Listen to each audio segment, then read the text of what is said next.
Naam, assalamu alaikum warahmatullahi wabarakatuhu. Bismillahi rahmani rahim. Watazamaji wapenzi wa channel ya Mponda Media, karibuni katika mwendelezo wa vipindi vyetu. Leo kwa idhini ya Mwenyezi Mungu Subhanahu wa Ta'ala tutazungumzia dua ya kujua hali ya aliyepotea. Kama mna ndugu yenu amepotea kwa miaka mingi au kwa miezi mingi na unataka kujua au mnataka kujua hali yake, basi nakuomba nifuatilie katika darsa hii ili niweze kukujulisha ni dua gani ya kuomba ili kujua hali yake. Kama ni mzima ama amekufa, basi utajua kupitia haya maelekezo nitakayokupa.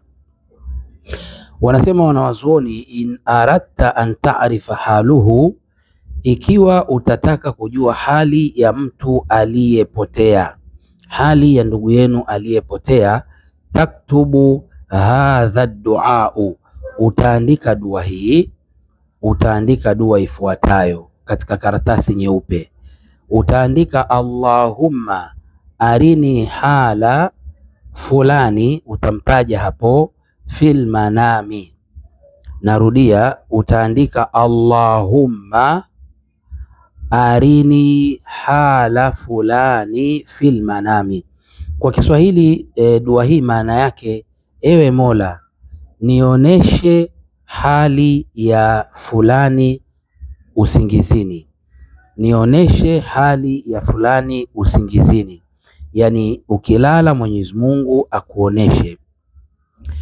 Kwa hivyo baada ya kuiandika dua hiyo katika karatasi nyeupe, wa tadauha tahta rasika, utaiweka chini ya kichwa chako, yani utaiweka chini ya mto unaolalia. Watanamu wahdaka, na utalala peke yako. Wa anta tahirul badani wathiyabi, hali ya kuwa ni msafi wa mwili na nguo. Hakikisha mwili wako ni msafi, hauna janaba, lakini pia nguo zako hazina janaba, ni msafi wa mwili wako na nguo zako. Sasa fa in raaitahu qaiman, ikiwa utamuona amesimama mule usingizini, ukamuota amesimama yupo wima, fahuwa hayyun wa yarji'u saliman, basi maana yake huyo mtu yupo hai na kwa idhini ya Mwenyezi Mungu atarejea salama.